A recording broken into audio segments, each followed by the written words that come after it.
Je vous salue encore en ce lundi de percée où le Seigneur a quelque chose pour nous. Ce matin, et le Seigneur a une pensée pour nous qui va vivifier nos vies, qui va nous emmener dans les hauteurs, dans les sommets avec notre Dieu. Et ce matin, le thème n'est rien d'autre que survivre malgré un déficit. Oui, c'est possible de survivre avec un déficit ou malgré un déficit. Pour ce, nous lisons dans 2 Samuel chapitre 3 verset 39, la Bible dit ceci: Je suis encore faible, quoique j'ai reçu l'onction royale. Et ces gens, les fils de Sérouja, sont trop puissants pour moi. Que l'Éternel rende selon sa méchanceté à celui qui fait le mal. Un autre texte qu'on peut lire aussi dans Genèse 29, verset 31 et le verset 35, la Bible dit ceci: L'Éternel vit que Léa n'était pas aimée et il la rendit féconde, tandis que Rachel était stérile. Verset 35, elle devint encore enceinte et enfanta un fils, et elle dit: 7 fois je louerai l'Éternel. C'est pourquoi elle lui donna le nom de Judas, et elle cessa d'enfanter. Survivre malgré un déficit. C'est une déclaration audacieuse, mais elle est véridique. C'est possible de survivre malgré un déficit. Laisse-moi te dire de la part du Seigneur, tu peux survivre et avancer malgré un déficit.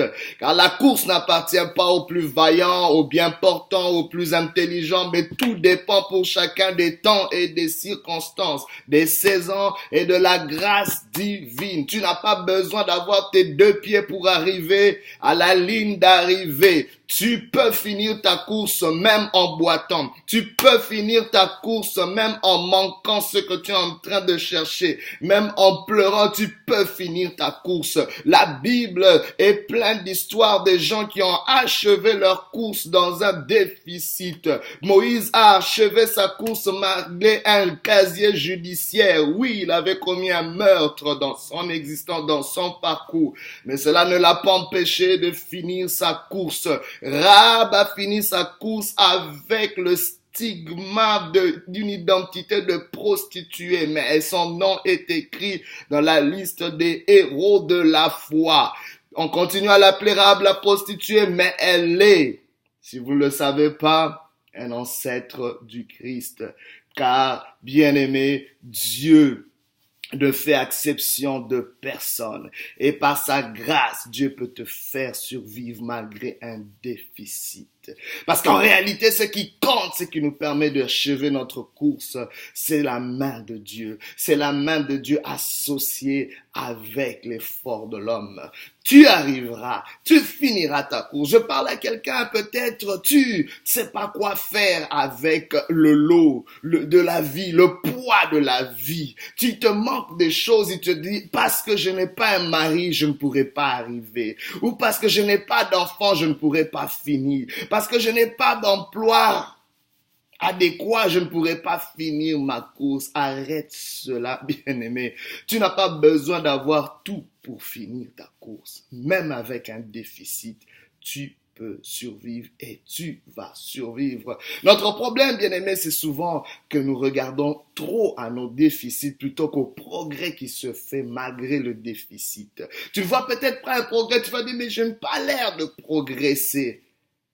Mais laisse-moi te dire, tu n'es plus la même personne que tu étais autrefois. Il y a forcément quelque chose qui a grandi. Il y a forcément quelque chose qui a avancé. Il faut que tu aies une relecture de ta vie. Regardez dans ce texte que nous avons lu, nous voyons ce roi, ce jeune roi David, fraîchement sur le trône, et qui fait cette déclaration, parfois contradictoire quelquefois. Il dit, je suis encore faible, le roi qui reconnaît sa faiblesse, en disant quoi que j'ai reçu l'onction royale. Comprenez une chose, l'onction royale, on la donnait pas à n'importe qui, c'est une onction, c'est une capacité divine qui revenait simplement à celui qui avait reçu la position d'autorité, la position royale. L'onction royale est une onction d'autorité, c'est une capacité divine qui permet au roi de prendre des décisions, d'avoir un certain leadership sur le territoire sur lequel il a été établi. J'aimerais t'annoncer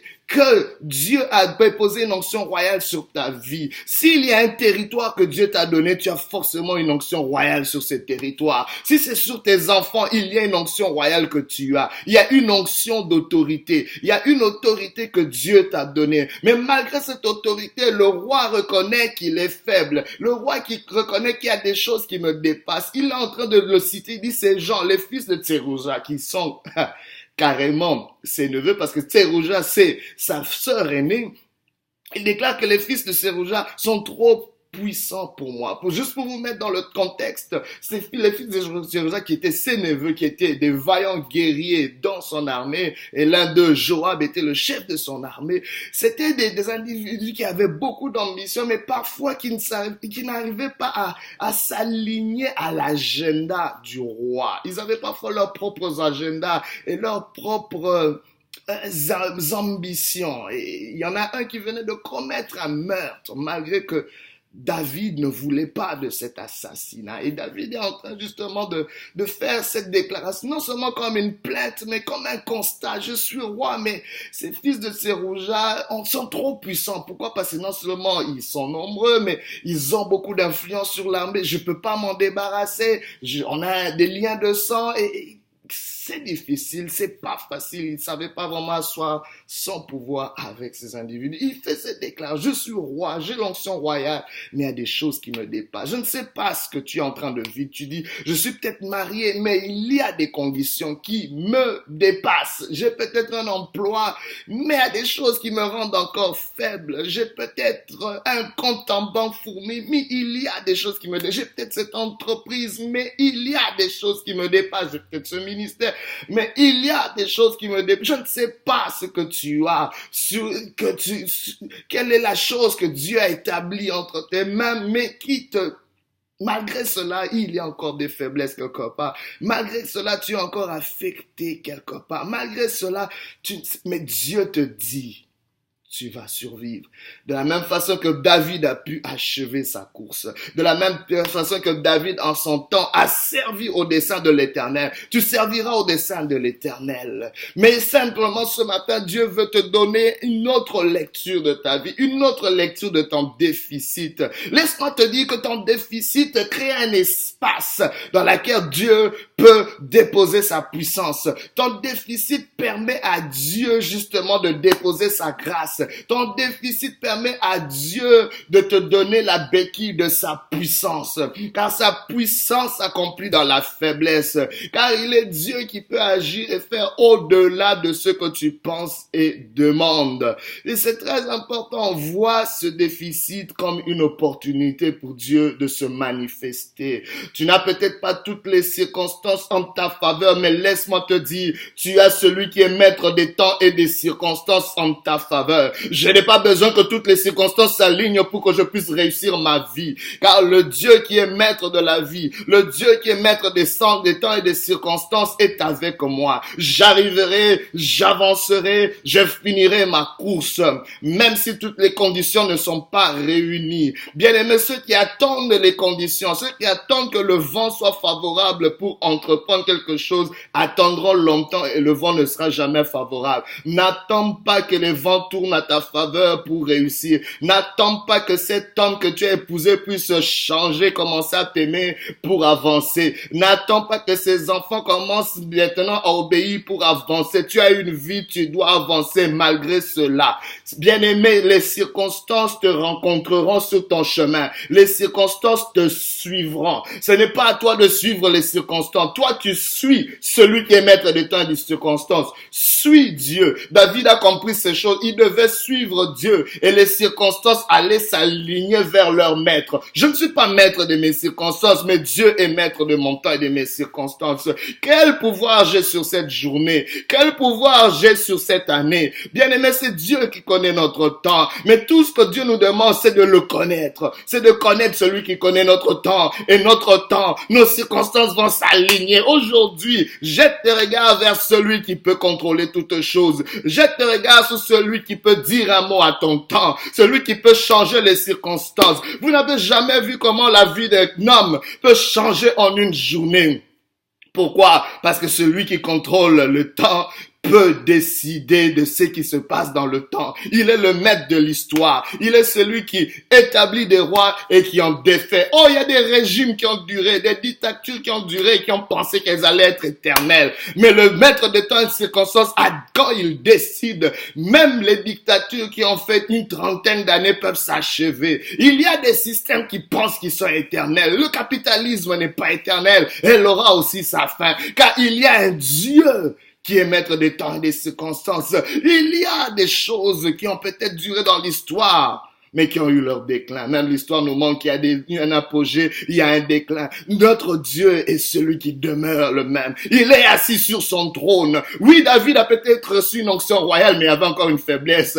Mais il devait avoir recours à celui qui est le roi de rois. Celui qui n'a même pas besoin d'onction royale pour régner, car il est lui-même la source de toutes choses. Bien-aimé, il est l'alpha, il est l'oméga. Il est le premier, il est le commencement. Mais il est aussi celui qui gère le milieu. Il est aussi celui qui gère notre parcours. La Bible l'appelle le bon berger, l'ami fidèle, celui qui nous accompagne à chaque instant. Bien aimé, je ne sais pas, mais dans ton déficit, laisse-toi accompagner par Dieu pour survivre. Dans ton déficit, laisse le maître des temps et des circonstances combler le vide. Laisse à Dieu de devenir cette béquille qui va te faire entrer. Bien aimé, la femme qui avait la perte de sang pendant 12 ans, elle a avancé même en rampant. Elle a avancé même en étant anémique. Elle a avancé même pendant tout ce qu'elle était vidée d'elle-même, vidée. Elle a utilisé sa dernière énergie. Ce n'est pas une excuse, ce n'est pas un prétexte. Laisse-moi te dire que tu survivras malgré ton déficit. Et parfois tu peux peut-être me demander, mais comment cela se fait? Comment est-ce que je peux y arriver? Comment est-ce que cela peut se faire? Écoutez ceci. La première des choses, nous devons comprendre que l'humilité nous aide justement à survivre malgré un déficit. Déjà, le déficit humilie. Je ne sais pas s'il y a des choses qui t'humilient. Laisse-moi te dire que tu es candidat à la grâce de Dieu. Tu es candidat à la grâce de Dieu parce que Dieu fait grâce aux humbles. Mais laissez-moi vous dire, j'aimerais faire une nuance entre parfois les fausses humilités. Il y a des gens qui connaître une humiliation et être humble, c'est deux choses différentes. Une humiliation, c'est quelque chose extérieur qui vient t'abaisser. Mais l'humilité, c'est toi-même qui t'abaisse sous la main puissante de Dieu. Il y a des gens qui sont encore remplis d'orgueil malgré l'humiliation qu'ils connaissent. Mais ce matin, j'aimerais que tu puisses avoir cette attitude en reconnaissant que Dieu est tout, que Dieu peut tout, et que je ne suis rien sans lui. Ton humilité te fait reconnaître ta place par rapport à Dieu. Abaisse-toi sous la main puissante de Dieu, il t'élèvera. Dans ton déficit, abaisse-toi sous la main puissante de Dieu et il t'accompagnera et il comblera ce qui te manque. Bien-aimé, c'est très important car ta faiblesse ou ton déficit crée vraiment un espace pour la grâce et la puissance de Dieu. Je vous donne le cas de Léa dans l'autre texte que nous avons lu. Cette femme a compris une chose, elle n'était pas aimée de son mari, mais la Bible déclare Dieu lui donna la capacité d'enfanter. Dieu va toujours essayer de rééquilibrer les choses. Dieu, malgré ton déficit, quand tu te soumets à lui, quand tu es humilié, quand tu es humble, Dieu amènera quelque chose, un plus qui va te faire avancer, malgré le déficit. Et laissez-moi vous dire, son mari a continué à ne pas l'aimer, mais Léa a avancé. Elle a continué à avoir des enfants, jusqu'à avoir un quatrième enfant. Elle continue à avoir des enfants pendant que Rachel, sa rivale, n'enfantait pas. Dieu va te donner des fruits. Dieu va te faire enfanter dans un domaine peut-être différent de celui. Arrête de trop regarder dans ton déficit, mais regarde de l'autre côté, dans un autre aspect de ta vie. Dieu est en train de te donner du fruit. Il y a des fruits que Dieu veut amener dans ta vie. Mais tu as les yeux trop centrés sur ton déficit, que tu n'arrives même pas à voir là où Dieu est en train de te faire avancer, comme Léa. Deuxième chose, bien aimé, c'est l'autorité, c'est notre décision. David a compris cela et même Léa l'a compris. Ton onction permet d'activer l'autorité de ta volonté. L'autorité est dans ta volonté, qui est liée à ton identité. Tu as été créé pour régner. Dieu a établi un territoire sur lequel il t'établit comme roi, comme reine. Et il te donne une onction royale, une capacité d'exercer ta volonté, de décider.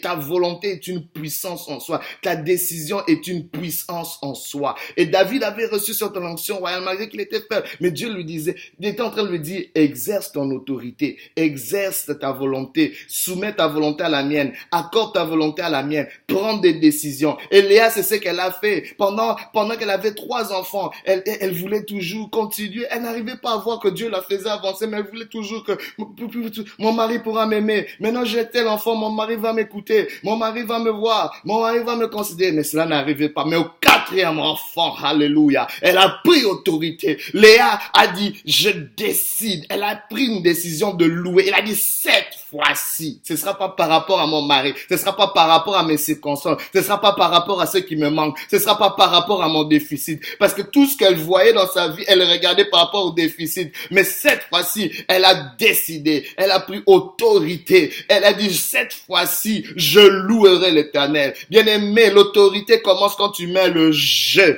Quand ce n'est plus à cause des autres. Quand c'est plus, j'ai échoué à cause des autres. Parce que je n'ai pas eu ceci. Parce que tel n'a pas marché. Non, c'est je.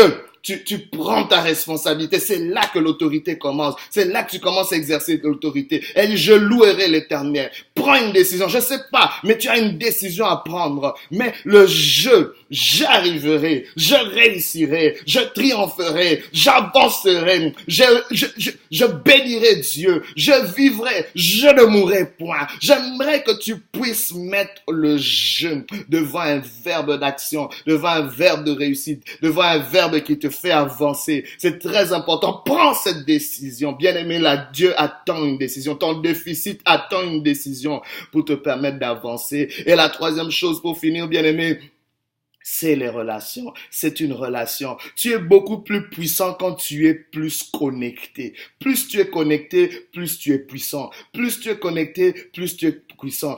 Moins tu es connecté, donc plus tu es isolé, moins tu es puissant. Mais bien aimé, tu dois apprendre à survivre les coupures et les blessures pour porter plus de fruits. Parce que les relations parfois amènent des blessures. Si tu peux survivre les blessures de tes relations, tu porteras plus de fruits. Bien-aimé, laisse-moi te dire que nous sommes des branches, mais la branche ne peut pas porter du fruit si elle n'est pas attachée au plant, si elle n'est pas attachée à la vigne, si elle n'est pas attachée à l'arbre. Dieu, justement, est le plant, cette vigne. Mais nous sommes les sarments, nous sommes les branches. Nous devons rester attachés nous devons demeurer attachés à lui pour porter des fruits. Mais bien aimé, un arbre qui porte, une branche qui porte des fruits, Dieu va l'émonder, Dieu va la blesser pour qu'elle porte pour davantage de fruits. Je prie que tu demeures attaché. Je prie que tu puisses survivre dans le nom puissant de Jésus, tout déficit dans ta vie. Que l'Éternel te bénisse, que l'Éternel te visite.